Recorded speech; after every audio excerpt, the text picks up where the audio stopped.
안녕하세요. 정진주식TV 반포 번그레입니다. 오늘도 내용 시작 전에 시장 흐름과 그리고 제가 최근에 지난주 금요일에 설명드렸던 관심주, 오늘도 폭등적인 시세가 나왔습니다.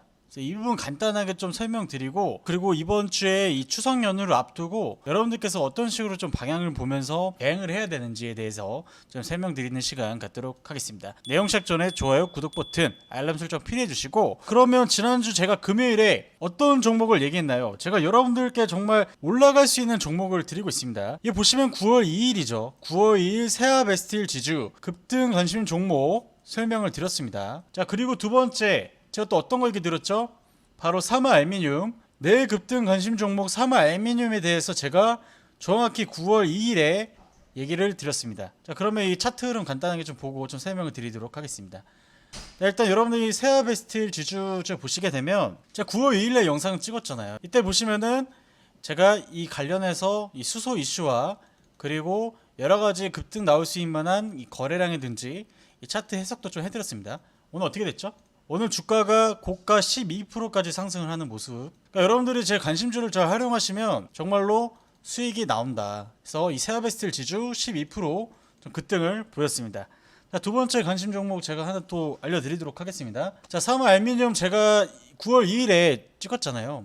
오늘 어떻게 됐죠? 오늘 5% 이상 급등을 보였습니다. 오늘 대부분 업종들이 좀 조정을 받을 때 그래도 불구하고 이 상승세가 나왔다. 그래서 세아베스틸 지주 그리고 사마알미늄 10%에서 그 5% 간단하게 여러분들이 단기 매매를 하셔도 수익이 나올 수 있는 구간이 나왔습니다. 근데 여러분 이 5%에서 10%가 사실 이게 별거 아닌 것 같지만 사실상 이 전업 투자자분들은 금액 사이즈를 키우고 수익폭을 하루에 뭐 5%만 먹어도 엄청난 성공적인 이런 결과치라고 좀 해석을 하는 경우가 상당히 많고요. 예를 들어서 1억으로 샀으면 5%만 먹어도 500만 원이잖아요. 근데 이 정말 탑 트레이더 분들은 1억만 사는 게 아니라 여기에서 뭐 2억에서 5억 정도 사죠. 그럼 뭐 3, 4% 나오면은 거의 뭐 1000만 원씩 가져가는 겁니다. 그렇기 때문에 이 앞으로 시세가 나올 수 있는 종목을 찾는 능력이 결국은 여러분들이 이런 거를 좀 연구를 많이 하시면은 나중에 여러분들도 100만 원에서 뭐 1000만 원, 많게는 뭐 1억까지 벌 수 있는 그런 이 관점이라고 좀 보시면 되겠습니다. 그래서 제가 드리는 관점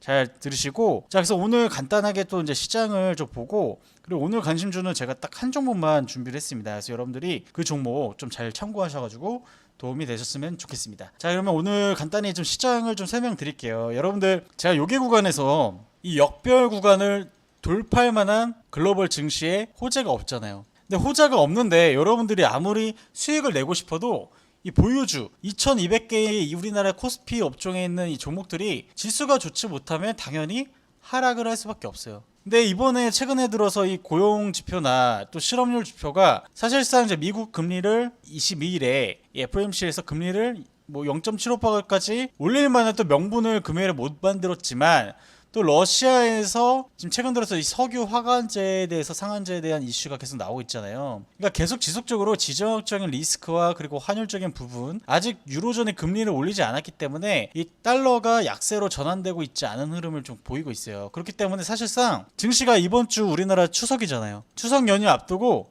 갈만한 명분이 없다. 그렇기 때문에 여러분들께서 여기서는 사실 매매를 좀 줄이셔도 되고 안 하셔도 되고 그냥 지켜만 보셔도 여러분들이 돈을 버는 겁니다. 원래 일반적으로 추석 연휴에 살짝 오르고 뭐 끝나는 경우가 많고, 사실상 수급이 없는 그런 증시가 좀 이번 주까지 연속될 수 있기 때문에 여러분들 좀 보시긴 하더라도 4, 5월 구간의 거래량 대비 많이 줄었어요. 뭐 거의 뭐 3분의 1 수준까지 많이 줄어든 거래량을 보시게 되면 사실상 여러분들이 잘 확신하는 구간이 아니면 그냥 쉬어가고 금액 줄여서 하는 게 가장 합리적인 매매가 되지 않을까라고 생각을 합니다. 간단하게 증시 설명드렸고요.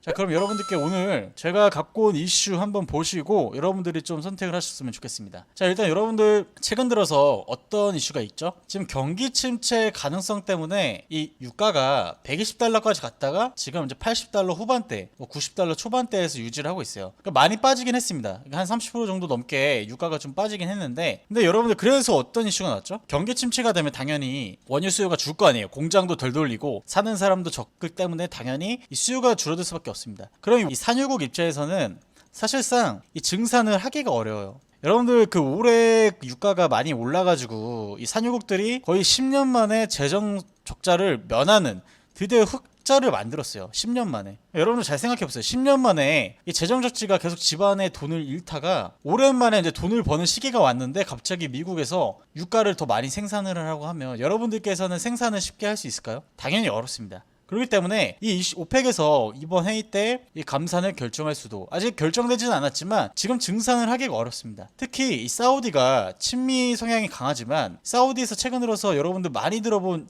시티, 네옴시티 들어보셨죠? 네옴시티 사업이 1300조예요. 우크라이나 재건이 1000조입니다. 아니 재건하는 것보다 이 도시 하나 지는데 엄청난 돈이 많이 들어가는데 여기서 사우디가 아무리 친미여도 증산하기가 어려운 거예요. 그렇기 때문에 제가 봤을 때 지금 뭐 경기 확장 국면에서 좀 둔화되고 있고 아직 실질적인 침체는 경기 침체가 분명히 나오진 않았기 때문에 제가 봤을 때 이번 오펙에서 감산을 하고 그리고 나서 이제 9월 달에 금리를 올리고 나서 10월, 11월 뭐 3, 4분기 때 기업 실적이 2분기처럼 뭐 실적이 꺾이지 않으면 이게 어떻게 해석해야 되냐면 경기 둔화 침체가 아니라 경기 확장 국면이 이어진다고 확인할 수가 있어요. 그럼 어떻게 되냐면 원유 수요가 엄청나게 급등을 하면서 공급은 줄어드는데 반대로 이 수요가 확실하게 늘어나는 시기에 또 폭발적으로 이 원유의 2차 시세가 발생될 수 있어요. 그럼 120달러 고점을 찍고 여기서 지금 90달러인데 다시 뭐 140, 150달러까지 갈 수 있는 확률이 있다. 그렇기 때문에 최근 들어서 이 워런 버핏이 어떻게 하고 있나요? 버핏님께서 이 석유 관련주들을 그냥 계속 매수하잖아요. 내려올 때마다 사고 있어요. 그러니까 이게 이 최근 들어서 여러분들 아셔야 되는 게 뭐냐면 인플레이션이 올해 끝나지 않고 내년 상반기까지 좀 이어질 수 있다. 그런 가능성이 남아있죠. 그래서 실질적으로 지금 유가가 90달러를 지켜주고 있고 여기서 더 내려가면 산유국들이 적자이기 때문에 이 산유국 입장에서 당연히 증산을 하기 어려운 그런 구조적인 부분도 여러분들이 좀 보셔야 된다. 그래서 이와 관련된 제가 종목을 가져왔고요. 첫 번째 종목은 바로 이 한국석유입니다. 한국석유가 또 여러분들이 차트를 한번 간단히 좀 보도록 하겠습니다. 자, 한국석유 보시게 되면 여러분들 기존에 그동안에 아무런 반응이 없던 이 종목이 5,000원대, 7,000원대의 종목이 3만원까지 갔어요. 6배가 올랐죠. 이렇게 해서 돈을 이렇게 했는데 최근 들어서 22년도부터 기존에 21년도 주가를 이렇게 한 6배 갔을 때보다 돈을 크기가 한 3배 이상이 늘어납니다. 그래서 여기 물량이 많기 때문에 여기 고점 찍고 좀 내려오는 단계에서 사실상 여기가 어떤 일이 있었죠? 증시가 하락을 했어요. 증시가 하락을 하면서 사실상 원래 이 종목의 사실상 이 가격대는 어떤 거냐면 여기에요. 여기 15,000원대. 그러니까 15,000원대를 유지하고 여기에서 돈을 쏘면서 얘네들도 평단가라는 게 있어요. 근데 실질적으로 주가 지수가 무너지면 모든 섹터 아무리 좋은 삼성전자, SK하이닉스 다 무너지죠. 그러니까 무너진 상태 이후에 다시 돈을 쓰면서 정배열로 만들려는 좀 시기를 거치고 있다. 그러니까 여러분들께서 여기서 지금 이제 분할로 모으셔도 단가상 전혀 부담이 되지 않는 가격대다. 여러분들 여기 보시게 되면 그동안 이렇게 움직이지 않던 주가 이평선이 어떻게 됐나요? 우상향을 하고 있잖아요. 그래서 시세가 나오고 눌렸다가 21선 구간에서 반등 나왔다가 지금 다시 120선 구간에서 좀 반등이 나오는 모습을 갖고 있습니다. 그러니까 일단 이게 석유가 앞으로 올라갈 가능성이면 이게 지금 가격 메리트 구간이기 때문에 추가적으로 제가 봤을 때 최대 뭐 2만원까지 갈 수 있는 확률이 있는 거죠.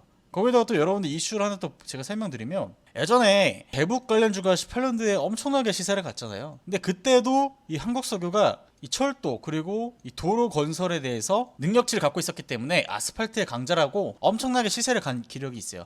그럼 최근 들어서 그럼 여러분들 잘 생각해 보셔야 되는 게 뭐냐면 네옴시티에도 최근 이 태양광 신재생 에너지 관련주도 붙고 그리고 뭐 전선 관련주도 붙고 이 네옴시티 테마주가 대테마로 좀 만들어지고 있어요. 그렇게 되면 어떻게 되냐면 앞으로 이 테마가 계속 연결되면서 관련 이슈가 사실상 뭐 수주를 만들어내지 못하더라도 주가가 펌핑될 가능성이 있어요. 그러면 이 한국석유 같은 경우는 아스팔트 강자를 갖고 있는 이슈를 갖고 있기 때문에 앞으로 이 네옴시티에도 이런 아스팔트를 깔고 그런 기술 보유주 관련주들이 시세가 좀 나올 가능성이 있겠죠. 그렇기 때문에 이 한국석유도 마찬가지로 아스팔트 이슈로 다시 한번 네옴시티에 붙은다 그러면은 이게 두 가지 격포제가 붙는 겁니다. 아시겠죠? 그러면 이게 또 강한 시세가 좀 나올 가능성이 있고요. 또 마지막 이슈 또 이게 드리도록 하겠습니다. 최근 들어서 여러분들 딱 하나 우리나라 주가지수를 움직이고 테마를 움직이는 건 딱 세 가지입니다. 원자재죠. 물가를 영향을 주는 뭐 가스나 석유나 그런 관련 이슈. 그 다음에 여러분들 많이 알고 있는 신재생. 이게 주도 섹터잖아요. 근데 지금 어떻게 하고 있나요? 이 한국석유공업도 친환경 리사이클 공정 산업 생산, 폐화의 첨단 소재 공급하고 있다. 그러니까 실질적으로 이것도 이제 신재생 관련으로 나중에는 이제 이게 후발로 최근 들어서 폐 플라스틱이랑 폐 배터리가 관련 이슈로 움직이고 있잖아요. 그러면 이거 또 마찬가지로 나중에 이와 관련된 리사이클 공정 이슈로 붙을 경우에 명분을 붙으면서 주가가 급등이 나올 수 있는 흐름을 만들 수 있습니다. 그렇기 때문에 여러분들께서 이 한국석유를 지금부터 관심 종목으로 잘 보시고, 이거는 제가 봤을 때 스윙으로 좀 모아가시는 방향이 가장 좋습니다. 이걸 좀 더 제가 자세하게 시장 설명 드리고 좀 더 자세하게 종목 브리핑을 받고 싶은 분들은 010-2575-4421 숫자 1번만 보내주시면 제가 무료 체험반 이용권과 고객 관련 지원팀에서 연락드려서 입장을 도와드리도록 하겠습니다. 오늘 여기까지입니다. 감사합니다.